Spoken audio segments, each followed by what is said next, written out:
So obviously a big difference from plumbing or roughing in a brand new construction to someone has a clogged drain, but do you cover that whole spectrum? So, I mean, we do everything from changing a flapper to 7,000 square foot houses to gas stations. We kind of do retail shops, restaurants, do it all. I was good at putting some money back when I was doing this stuff on the side as a side gig to kind of have some money put aside to buy stuff and know that we're going to be okay the first few weeks or few months or whatever.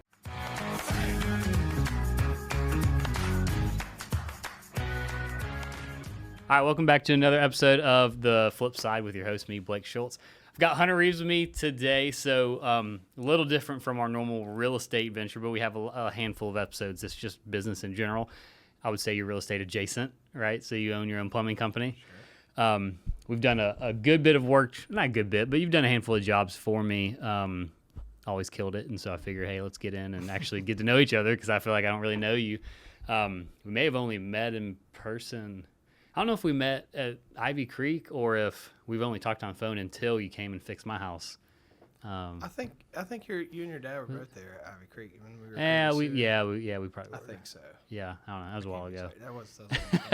But that's how I know you. But I mean, introduce yourself. Take us back. Where are you from? How'd you get into plumbing? Give us the whole story. Yeah. So my name's Hunter Reeves. Obviously, I'm my own plumbing company. I said Revis. Thank you. It's fine. I've been called way worse. Okay. I grew up in Homewood. Wife grew up in Homewood.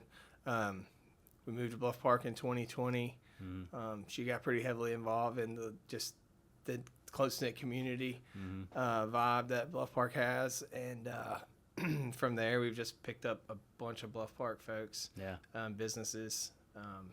David Harris helped a bunch with that. You've helped a bunch with that. Harold Collins helped a bunch with that.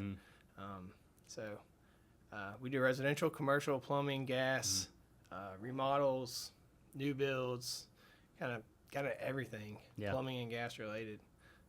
So, how'd you get to plumbing from growing up in Homewood to plumbing? So there's a gap there. By what? So I went to Auburn, studied building science. When were you there? 6 to 11. Okay. 10 and a half. Yeah. Okay. I was there 9 to 12. Okay. So just missed you, but not building science. So. And when I graduated, the building industry was kind of taking a nosedive. And so where the guys that graduated a semester or two in front of me had 4 or 5 job offers with general contractors all over the country, when it was time for us to graduate, we were looking for subs to beg for a job.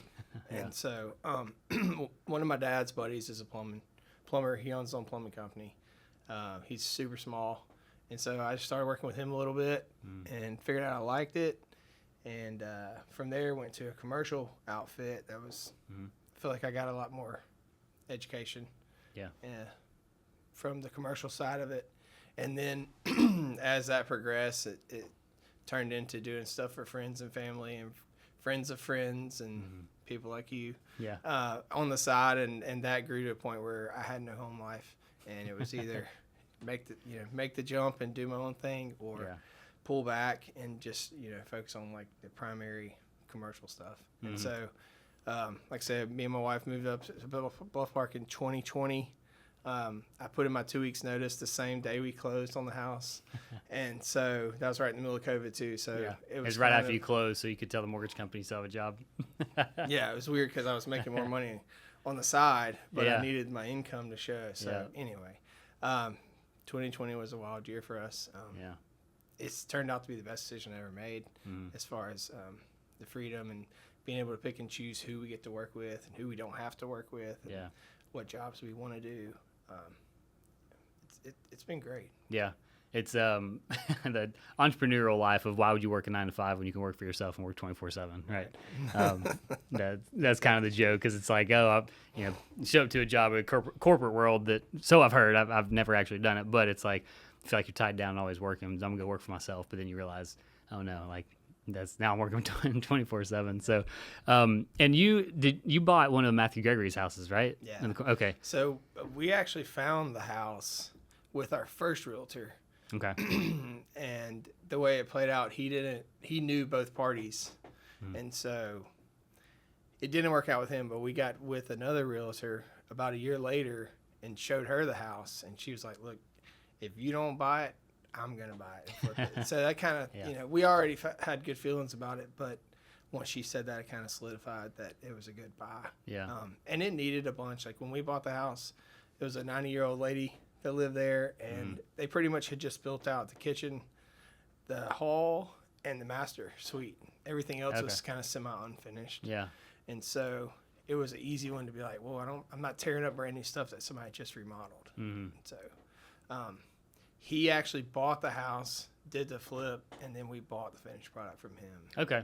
Kind of like a pre-sale, essentially. Now, do you do his plumbing, or have you done his? I did his the plumbing there. Okay. I haven't done any plumbing for him since Okay. then. I always wanted to ask you that because that was obviously before we met, but I just heard, Bluff Park's small, so you kind of hear about everything, and y'all are kind of on a main road, so I always see it. So I've always heard, Matthew's plumber bought his own flip or something. I was like, oh, that's interesting. But I've never asked you, so I was always curious. Let's talk about the jump, because we've got a lot of people who either want to get into real estate or entrepreneurship and leave that 9-to-5, but just have no idea where to start. And you made that jump. So talk about leaving the corporate world and deciding like, hey, I'm going to go all in and just do my own thing. And, you're the CEO, CFO, chief marketing. I mean, you're everything, right?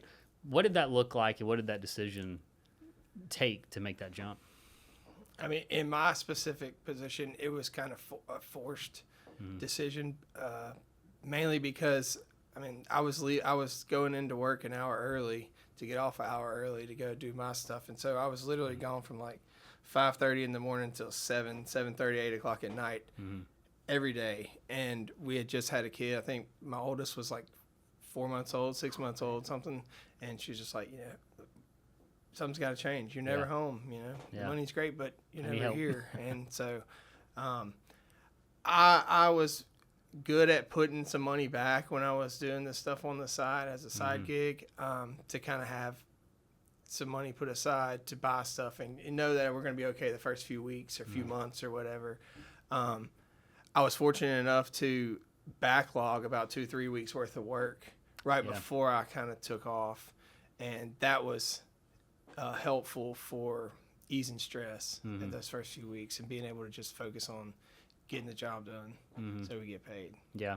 Was a lot of that business on the beginning side, like you had a handful of just really good repeat customers, or was it just one-offs, just kind of all over the place? A lot of that was repeat stuff. Yeah.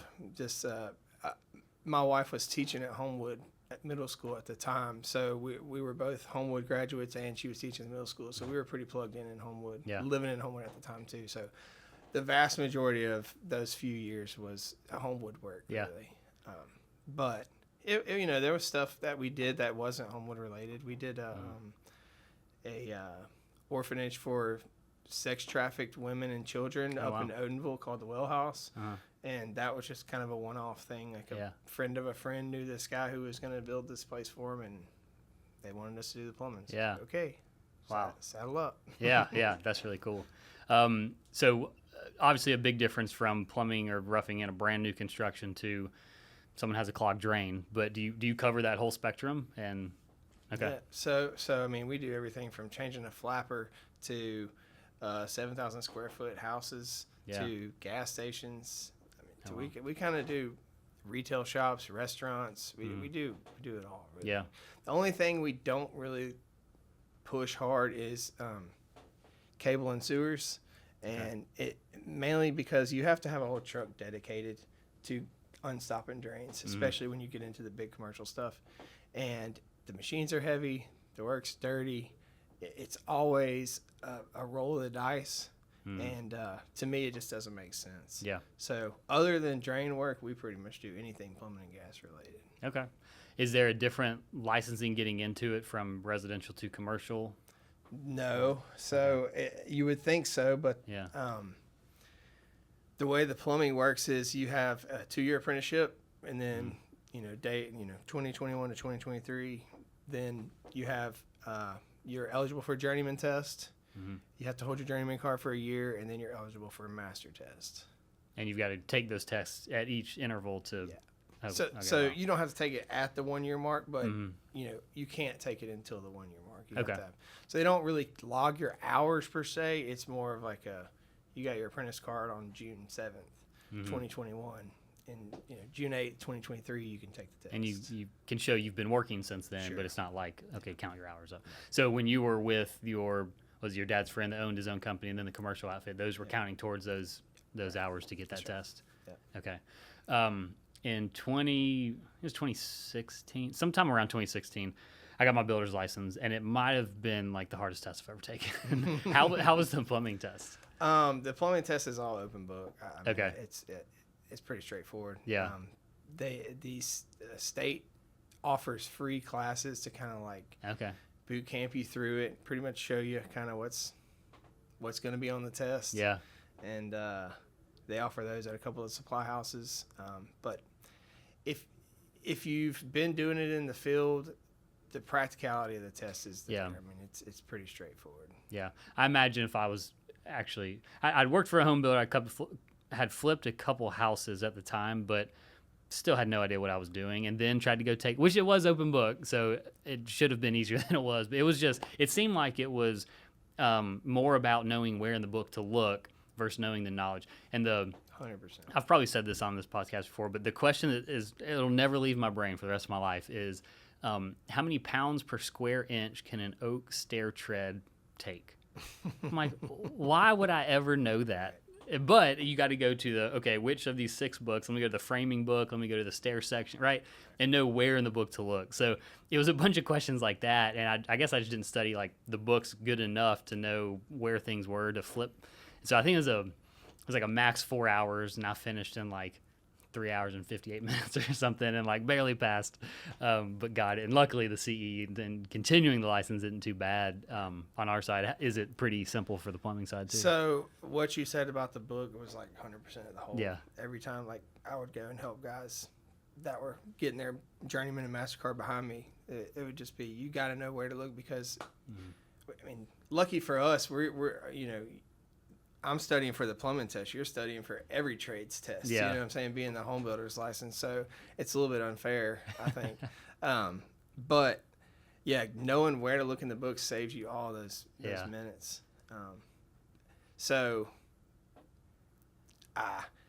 The continuing education thing is weird because they just started it this year for us. Oh, really? Yeah. Okay. And so they've never had any kind of continuing education at all for the state of Alabama up Interesting. until this year. And so we have to get 4 hours. Okay. There's not going to be any offered free. It's all going to be paid stuff, but I think it's going to be like $70 to $100. Okay. So I mean, Yeah. It's minimal. to me, I mean, this is for having a real estate license and builder's license. My experience so far with continuing education, and since I've done this since college, it's more of just a revenue stream for them. Like the stuff that we're learning is a joke. And I would like to see, at least on the realtor side, because that's more of my day to day, like the barrier to entry get a little bit higher. Because who's not a realtor? Like literally everyone and their mom's an agent. Like who doesn't have their license? Yeah. Because the barrier to entry is so low. I mean, it maybe costs $1,000, and you got to take an online course that takes a couple months. But like, if I think my 3-year-old could pass the test. So like, it's just really going through the formality of doing it, and then it's like, okay, you got your license, now go be a realtor, but it teaches you nothing. And so I don't know, it's the hands-on, practical approach, which kind of is like the home building, and I don't know if that's like the plumbing side. Like anyone can go. Well, I guess not, because you just said you've got steps. You've got to put time in the field to get yours. That wasn't the case for either the license I've got. Right. So really, you can just go and hey, if you can pass the test, here's your license. But that's not the case in plumbing. Is it the same way like other subs, like electrical, mechanical? I think so. Electrical is pretty hardcore from what Is I it? gather. I think Good. their licensing stuff takes like 5, 6, 7 years. Okay. And, Which is probably good, because that'll that's like burn fast your house track. down. I mean, that's Yeah. as like as quick as you can do it. Yeah. For me, when I was working for the commercial plumbing outfit, they told me you could knock a year off your apprenticeship if you go take classes at Lawson State, plumbing classes. So I was like, all right. Nice. So I took classes at Lawson State for plumbing and was working full time. And so I turned my apprenticeship from 2 years into 1. Yeah. That way I could go ahead and get my journeyman card. Yeah. And so I don't know that any of the other trades have a way to do like skip like that. Mm-hmm. But I thought it was a good thing to take advantage of. Yeah. Especially because, I mean, you get all that back on taxes anyway. So. Yeah. So let's talk about where you are now, what the future looks like. When you left that commercial company, what was the vision you had for your company, Iron City Plumbing, or was it just, hey, I don't want to work for someone, I'm just gonna go start my own thing, or did you have like a whole business plan? Yeah, I mean, at that point there was 100% no business plan in place. At that point, I was just thinking, like, I was seeing the contracts come in and out for those jobs, and like me and one helper were running the whole job. We're doing everything, ordering all the material, set out, rough in, the whole nine. The only thing we weren't doing for the job was collecting the check. Yeah. And and so my wheels started spinning. Like, look, I can get 2 of these, 3 of these a year. If I can figure out a way to get 3 of these a year, I'll be okay with one helper. And I had the mindset of starting small. Let's see, if we can add somebody, let's add them. And we get a little bigger, we'll add somebody else. And it's kind of, weirdly enough, played out that way. Like, first year, I hired a guy that learned to plumb with me at the other company. And then year 2, I hired another guy. We skipped year 3, but in 24, I hired another guy. So Crimson, my wife's helping too now. She's at home. She quit teaching. So we really got 5 employees total. So it's gotten bigger slowly, I guess. Yeah.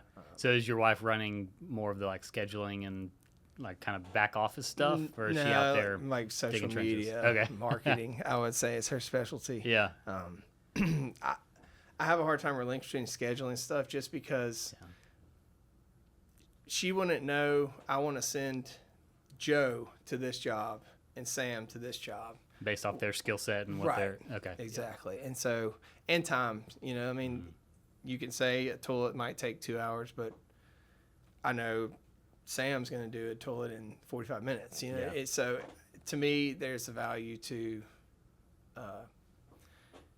I guess it's like coaching sport, putting your best players here and there, and how you line up the batting order and all that. Yeah. So if you're handling the scheduling, what's a normal day look like for you? I mean, are you out there digging trenches doing the work, or are you more staying high level of more like a coach, like dictating where people go and answering phone calls? And so I pretty much I get everybody where they need to be, and then I get myself where I need to be, and I run a truck and do the scheduling and do the billing and do the invoice. I kind of do everything. Yeah. So you're doing what they do plus running the business. Right. Okay. Do you have okay, so that's what today is. So 5 employees, rock and rolling. What does have you and you may not, but just looking out 3-5 years from now, do you have kind of an idea of what the company looks like? It's hard to say. The company that I came from had like 10 trucks going and 5 or 6 people in the office. So it was pretty big outfit. Yeah. I do know that I don't think I want to be that person trying to manage 10 trucks all at the same time. But I would like to get a few more going. It stinks to tell loyal customers you can't get there for a week or 6, however many days it may be. Yeah. It would be better to be able to jump on it as the calls come in. And I don't know. It's one of those things where you wish that you had more until you had more. You know what I mean? Yeah. And so I don't know. I think playing it slow and just kind of adding team players as I see fit is kind of where it's going to go. Well, it's got to be an interesting metric to figure out because you add trucks, you add employees, obviously you're adding costs.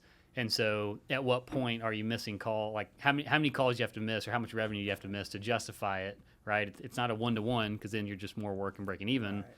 So is it 2x, 3x? Yeah, that would be interesting to see. That's got to be public somewhere for other companies that have grown, right? Well, and then you bring on somebody and you're like, you catch up or you get slow, and then it's like, well, now I got 7 people standing around with their twiddling their thumbs versus 3. So there's that balance, and that's something I struggle with daily. Same thing with workload, just in general, making sure we got enough on the books to where we're making money. But I don't want to overwork everybody, but I also don't want us cleaning the shop. You know what I mean? Like we need to be out there making money, but I want everybody to be comfortable, live comfortable, enjoy coming to work, not feel overworked. Yeah. So That's a hard balance. Yeah. that balance Enough is- work, but not too much. Yeah. Yeah. That's wild. You mentioned a shop. So do you have a brick and mortar or just a station, or I know we've got some stuff at my house. Yeah. I was gonna say I've seen your driveway. So. yeah, terrible. But You saw mine too. I've got a storage unit. We've also got a Connex box. Okay. And so I've got some places to park some stuff. Yeah. We don't have a brick and mortar. Mm.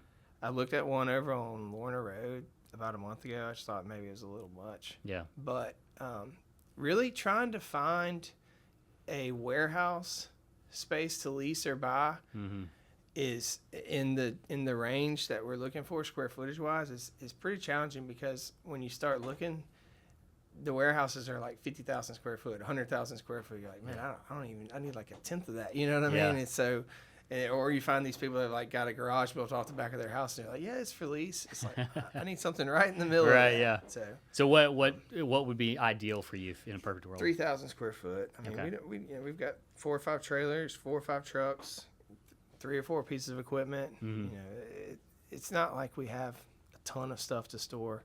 Yeah. But we do need to find somewhere to keep everything out of the weather and safe. Man, it's crazy you say that. So one of my goals earlier this year, the beginning of the year, before I had another opportunity come up that maybe I'll tell you about in a couple of weeks because I'm still working it out. But one of the things was the demand I've heard that demand a lot over the past couple of years, especially the past year as I've worked with like landscapers and the equipment rental side. And so the beginning of this year, I was looking at land. I actually had some land where the owner was going to partner with me and put the land up as his equity and build 15 to 18,000 square foot pad and split it up in 3 to 5 units and rent it out to exactly that. Have like a 400 square foot office space in the front if someone wanted like a desk person, because there's a huge demand for it. But I couldn't get it to pencil.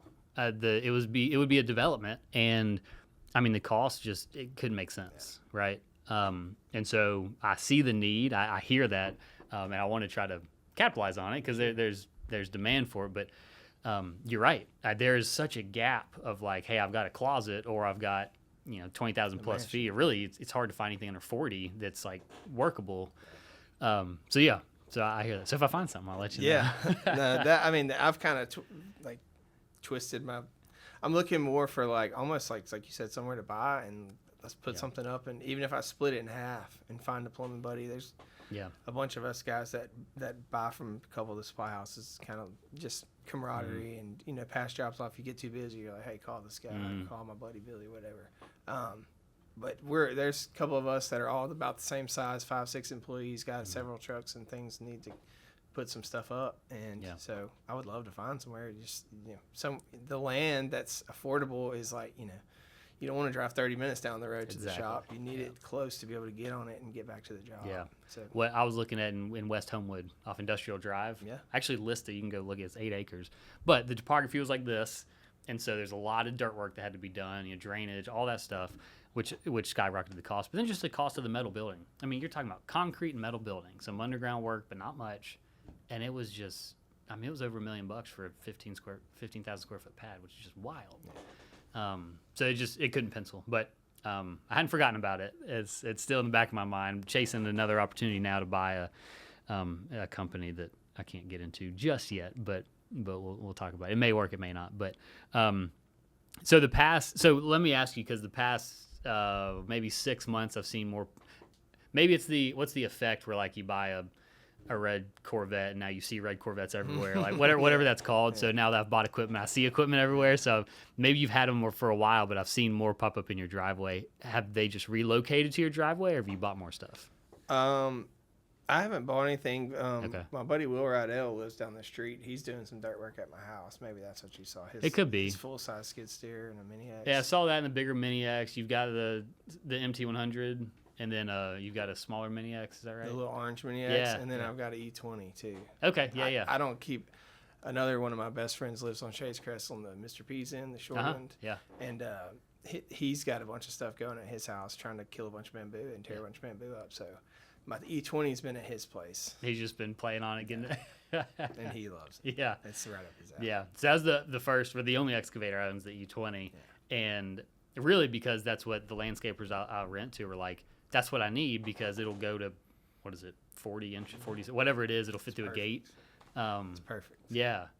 I put a little foam on it, and I have fun. I mean, you saw him tearing my whole yard up. So that one and that little Kubota that I got in my yard, for getting inside, it'll go in a 3-foot door. So like really, when you're doing strip shopping center remodels, yeah, slide them in there, saw cut the floor, pull the pieces up, move them out of the way, dig it. So it for its little niche, that thing is worth its weight in gold.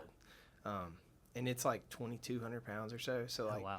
When you go to fix a sewer in, old lady's flower bed, you can almost get in and out of there without even any tracks. And so it really is. It looks silly how small it is when you sit up on it. It does, yeah. But it is a super useful piece of equipment. Yeah, that's fun. Well, and also, I mean, this is, again, I've learned a ton getting into this because I knew nothing about equipment before I dove in, but just moving it, right? I mean, if you get into, like, I got a 9,000-pound skid steer, you got to have an equipment trailer that can haul that, right? Because the threshold is 14,000-pound trailers. The trailer itself weighs 3,500 pounds, right. So like that's on the edge already. Right. You put a bucket or attachment on there. Now you need a trailer that costs $3,000 more because you're going to 16,000-pound axle. And CDLs. And a CD, yeah, and that's a whole other thing is your truck can't pull it, right? Like I drive a Tundra that's rated for 10,000 pounds. I can't pull that, and so we had to go buy an old bigger truck. So yeah, that's just something that I was like, I'll just buy a skid steer. And I'm like, wait a minute, I've got to now buy a whole new truck. And so yeah, that was definitely eye-opening. It's still worth it. I don't regret it, but it was just like, wow, I've learned a lot. And I've had to buy a lot more things than I thought I would. It wasn't just payment on a machine and rent it out for revenue. It's like, nope, there's a bunch more that goes with it. The maintenance is... Yeah. The maintenance, scheduled maintenance is not bad on it, but when something breaks, it's usually fairly expensive, unfortunately. Yeah. But how do you have a kind of a mobile mechanic that you work with? I need one. Yeah. I've been looking for one. That was a leading question because I was going to ask who it is. I wish I did. There's a guy from Tuscaloosa I've used before, but he was a little scatterbrained. I don't know that. Really? I don't know that I'd use him again. Yeah. I mean, like he took the cylinder off and fixed the leak on the cylinder, but I don't think I want him digging in the diesel mechanic part of it. You know what I mean? Have you messed with or heard any of the battery-powered ones? No, I've seen one when we went and bought that MT. They had one, and it's hard to believe that battery can do that. Yeah, it really is. It's not like I don't really understand that yet. Yeah, even though Tesla's been out for a long time, it's hard to imagine that electric battery powered can move 3,000-4,000 pounds. You're right. It's nuts. How's it gonna have the power? Right. Yeah, but then at the same time, I'll look at your scissor lifts, your other stuff like that that's been run on job sites for years, and even forklifts. Are they battery powered? Or they've got the tank. Most of them are like propane. Yeah, that's true.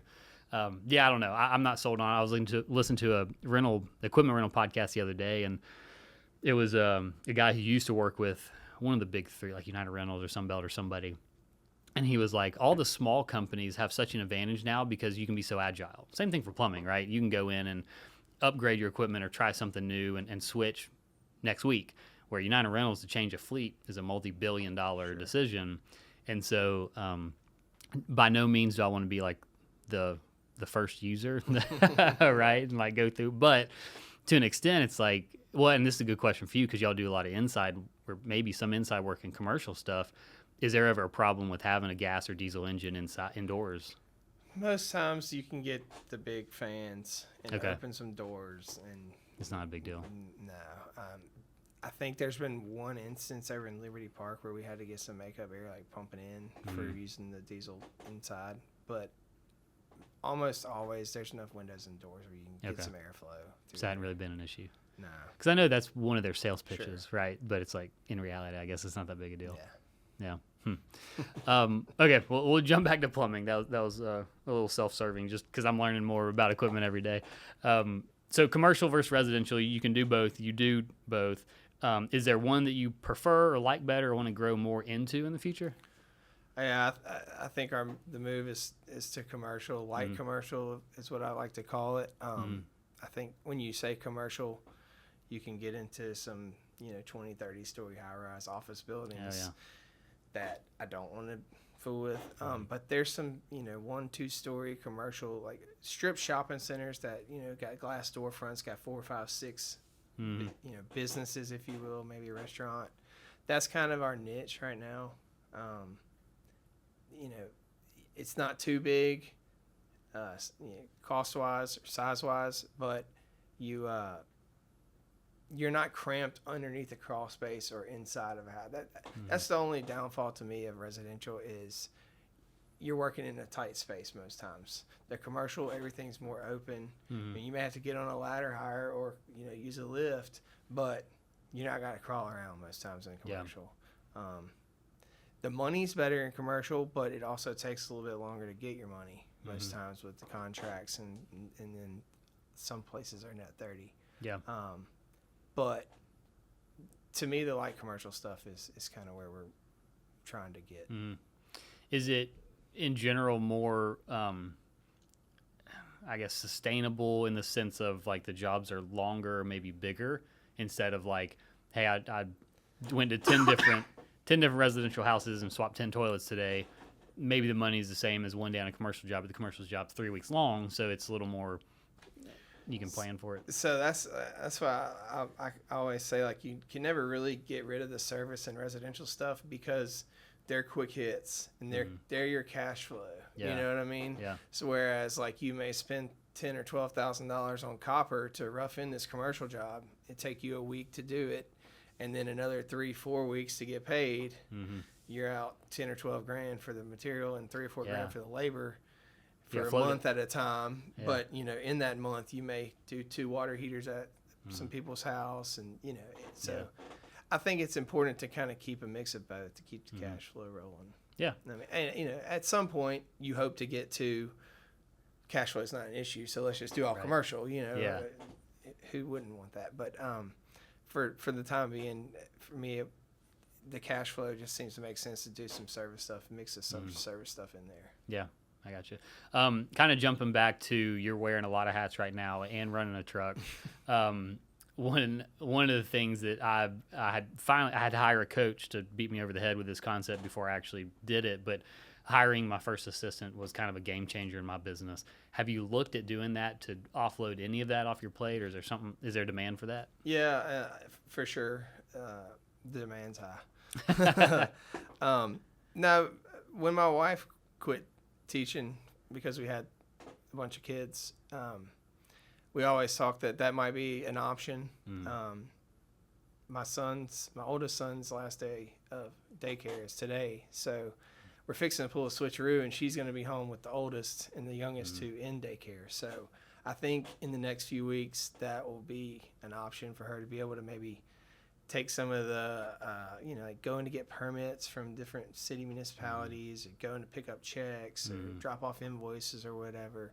Going back to what we talked about earlier, it's hard for me to relinquish the scheduling side of it and maybe the answering the phone side of it, only because when someone calls me and says, hey, I have a leak, sure, I can write their name and number down and their address and go see what's leaking. But if I ask a couple of questions before I get there, it gives me a better chance to know, all right, do I need a sink machine to unstop it, or is it is it the faucet? Do we need to get some drain parts? So I guess maybe that's on me to teach an assistant those types of things. But I guess at this point, it would be hard for me to relinquish that part of it. But yeah, no, I 100% do need an assistant, even if it's just a couple of small things a day. The invoicing, billing, it's gonna be huge. Yeah, there's I'm gonna grab my phone because there was a website I saw this morning. Let me see if I've still got it up. Yeah, bland.ai, and I was reading like a news article and it talked about this, but it's basically like an AI answering service for you, which you probably get those calls all the time, or you call someone and it's so frustrating to have like, I don't want to go through this answering service. And I don't know if this one's great or not, but as an example, you can put your phone number in here, go to the website, put your phone number and hit let's talk, and then they'll call you and you can just have a conversation. You can tell it's AI, like you can tell it's not a real person, but it's like, it's getting better. And this was like right before we were about to work out this morning. So I was like, she wants to like talk about the company and like how they can implement your business. But I was like, hey, design me a back and core workout that's a high intensity interval. And she was like, okay. And then she like made a workout for me real quick. Really? Yeah. And she's like, okay, well, that's great, but let's get back to what we do here. Like, what is, and she's like, what's your industry? And I was like, real estate. And I was like, well, how can you be a part of my industry? Like, how are other agents using you? And it just went through and it was really cool. I'm not sold on anywhere near using it yet, but with that learning model, I'm just making things up here, but like for you, you're saying, hey, if with a couple more questions, I could have learned like exactly what tools I need to bring. Like, I feel like in a couple of years, that's going to be, you teach this model what the questions are, and they just get better over time as they work with you and in your industry. And I mean, they're going to receive calls, dispatch for you, schedule. I mean, it's going to be wild. Yeah. So I don't know. Check. It was fun to play with, right? I'm gonna check that. Because really, just like I'll send it to you, but it was really just like making a call or just like having a conversation with someone who has the internet at like access immediately. It was wild. That is wild. The whole thing throws me for a loop. It's Yeah, I'm not sold on any of it quite yet, but in looking at Quipply is it a point of sale software for like equipment rental. I've been looking at it to try to help manage and schedule and all this stuff with our equipment. And it's implementing. I haven't bought it yet, so I don't know fully, but it's trying to implement AI in some of its processes. But one of the things similar to like Airbnb is dynamic pricing. So Airbnb will adjust the price of your product based off supply and demand in the market. So it'll look at what's out there real time and move yours accordingly to try to get it full. And that's happening, like United Rentals is doing that. Like they've got a system that'll look at the market for Birmingham or Hoover or the Southeast, say, hey, there's Birmingham has 10 skid steers available. Usually they have 30. So I'm going to adjust your advertised price a little bit higher because demand's a little bit higher. Right, and it'll just be real time pricing. That's wild. Isn't that crazy? That's crazy. Because the people in that industry I talk to, and it's kind of the same thing for plumbing. Like, what's the demand for a plumber right now? Right? Hey, there was a storm that came through, and I don't know. I think of an example when like there's a big demand for residential calls. So yeah, that'll be interesting to see where that goes. I'm again not sold on it yet for anything that I'm doing, but it's coming. It's definitely coming. So. Cool. Well, we'll head towards kind of wrapping up. But before we do, you drive around a lot. You're on the phone a lot. Do you listen to any podcasts or reading any books right now on the business front that you want to shout out? Man, I really don't. No? Honestly, it's really sad to say, but I don't even turn the radio on in my work truck, dude. It's like when I get in my truck, that's my peace. Yep. Because when you get on the job site, even if it's just us on the job, you're running a sawzall, you're hitting stuff with a hammer. So like there's never a quiet moment in my day except for when I get in my truck. So I use that as like a release. Call me weird. Yeah, I know. Before you said that, I was about to add the comment that because I've got young kids too, so at home it's not quiet. And then depending on what I'm doing the day, it's just go, either on the phone or someone. And so like I've driven kind of zoned out and realized like I got where I'm going. It's just been completely silent. And I was like, okay, I just needed that. I think kids do that too. So, yeah. You've got 3. So 3, 5, 3, and 2. Oh man. And like it's this like we're going back to kind of the wearing all the hats thing. Like I have to put everybody to bed, then I get my computer out and start doing the billing for the day or pricing out. Trying to bid a job. It's like those times where there's peace and quiet in the house is so few and far between. It's like my truck is my quiet space. Yep. Dude, I get it. But maybe another need for an assistant, so you get your nights back. Yeah, for sure. Are you Crimson? Is that your wife's name? Yes. Okay. Do you and Crimson have any like scheduled just y'all time? It's kind of a personal question, but no, with kids running around, it's hard. Yeah, that's probably something we struggle with more than anything. Really, is just like finding some time to not feel guilty about leaving the kids with my parents or her parents or the babysitter and doing us stuff. Yeah. And maybe that's something we need to work on too. Yeah. Dude, last 2024 we did not work on our marriage. Like it was just like we've got a 17-month-old now. So those first couple months are just like survival mode, and then we've got a almost 4-year-old. So last year it was just like so we got to the end of last year and we're like I never saw you this year, right? Like we and it's not been easy, but this year decided like we're just going to be very intentional. And again, my family's, my parents are here. Her parents are in Atlanta, but they're kind of back and forth. She's an only child. And then being from here, we know a lot of people who can babysit. So we said Tuesday nights are date nights every Tuesday. We've missed one so far. But between family and friends and babysitters, like we've just planned it out. Again, we had to be so intentional with like next week, who's watching the kids, right? And we go ahead and start texting now. And then she works Wednesdays and Thursdays every week. Kids are in daycare. And so Thursdays we have a lunch date. And it's just like non-negotiable. It's on the calendar for 2025. And so, and it's been a game changer, right? So I don't know if I'm trying to share that with anyone I know, because I'm like, it's hard. But it obviously is very worth it. No, so. Yeah, it's good to hear that we're not the only people struggling with that too. You know, it's everybody. It's like, and doing the entrepreneurial stuff on top of the kids, I feel like a lot of stuff stacked against us. Yeah. And so, and no excuse. It's obviously not an excuse, but no, we definitely need to jump on that train for sure. Well, and it just takes, again, I've said it 10 times, but intentionality behind it, and just that scheduling and planning, because it's so easy to get home after, because your job's more labor intensive than mine. So like you're physically tired, you're exhausted when you get home. The last thing you want to do is have the energy to say like, all right, let's go back out.